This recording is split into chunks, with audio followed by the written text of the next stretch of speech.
Assalamualaikum warahmatullahi wabarakatuh. Perkenalkan, nama saya Rafansya Jabar, NIM D022104.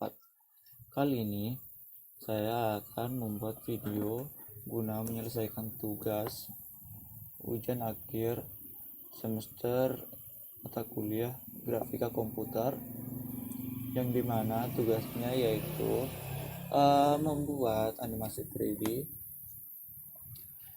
dan menginovasinya sendiri menggunakan ide-ide yang kami dapatkan sebagai mahasiswa dari materi yang sudah dijelaskan di pertemuan-pertemuan sebelumnya. Di sini saya membuat piramid dalam tugas kali ini. Pertama-tama kita melakukan include FreeGloot terlebih dahulu, kemudian kita membuat variabel atau bisa dibilang variabel lah, itu float angle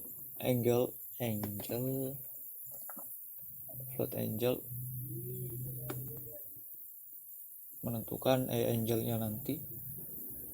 Kemudian ini adalah untuk coloring dan perspektifnya dari arah mana. Kemudian dan di sini kita menggunakan GL matrix mode. Kemudian kita masuk ke fungsi menggambar piramidnya. Sebelum kita masuk ke menggambar piramidnya, saya tadi sudah mengetikkan sedikit notes untuk praktek kali ini, agar teman-teman atau saya sendiri dapat lebih paham lagi tentang materi kali ini, dan dimana ada sedikit perbedaan dengan materi 2 dimensi pada video sebelumnya, dimana pada dalam 3D objek kita menggunakan 3 titik koordinat, yaitu titik X, Y, dan Z. Sedangkan pada pada 2D objek kita menggunakan 2 titik, yaitu titik X dan Y saja. Di mana titik X untuk mengatur titik kanan dan kiri pada objek 3D kita, kemudian Y untuk mengatur titik atas dan bawah pada objek, dan Z untuk mengatur titik depan belakang suatu objek. Oke, ya, saya harap penjelasan saya cukup jelas karena ada motor tadi yang lewat.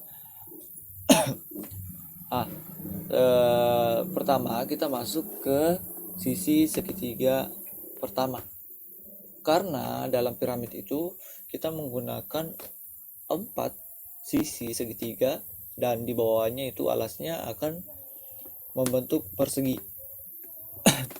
Jadi kita pertama harus membuat sisi segitiga pertama. Yang ini, yang hijau ini hiraukan saja karena saya tadi sedikit menuliskan agar apa yang saya ketikkan atau program yang saya tampilkan ini jelas untuk apa.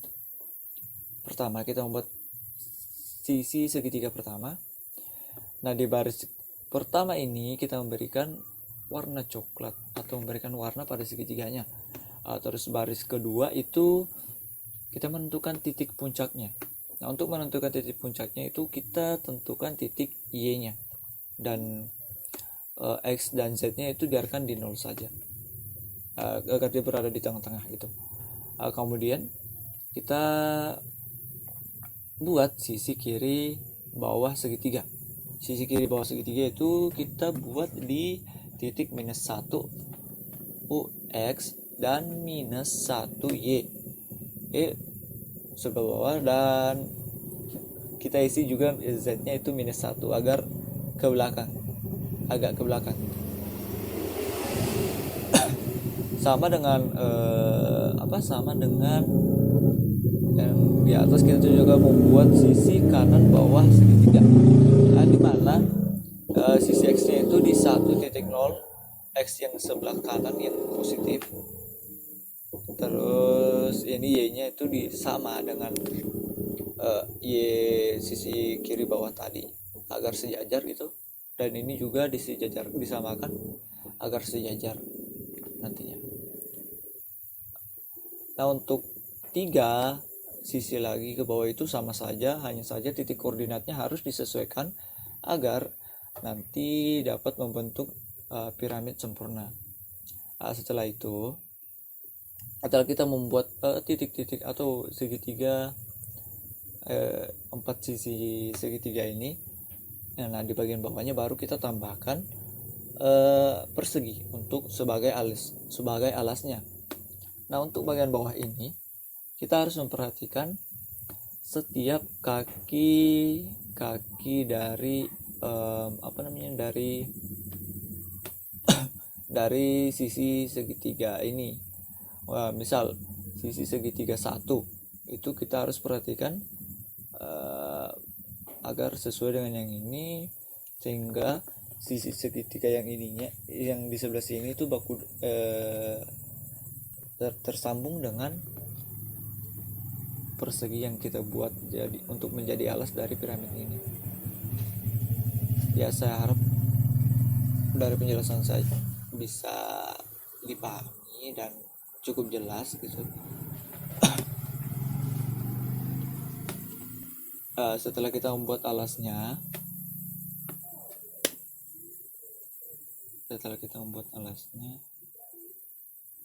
oh iya, kita membuat fungsi display untuk menampilkan apa yang sudah kita buat tadi di atas, apa yang sudah kita buat di atas.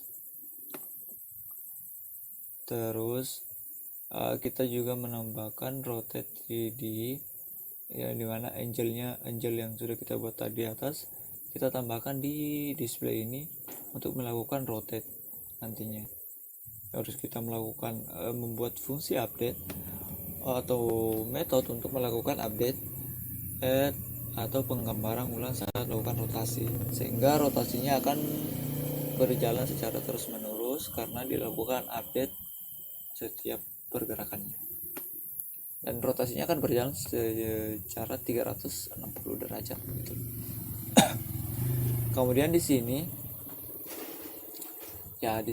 mirip dengan video sebelumnya, kita membuat fungsi main untuk membuat window, di mana windownya diberi nama piramid 3D. Kemudian di sini pemanggilan metode display, pemanggilan metode update, juga melakukan perulangan, dan juga ini pengembalian nilai 0. Oke, kita lanjut untuk run dari program ini untuk membuktikan apakah programnya betul-betul berjalan atau tidak, atau programnya sesuai dengan tugas yang diberikan oleh dosen pengampu atau tidak.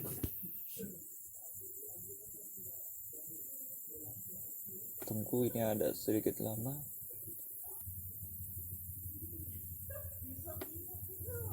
Nah, ternyata programnya berjalan, segitiganya berputar dan berbentuk piramid. Nah di sini itu ada 4 sisi, 1, 2, 3 dan 1, 2, 3, 4, dan di bawahnya adalah persegi gitu loh. Nah dia akan membentuk seperti ini jika programnya berhasil. Demikianlah pemaparan tugas mata kuliah grafika komputer saya. Kurang dan lebihnya mohon dimaafkan. Wassalamualaikum warahmatullahi wabarakatuh.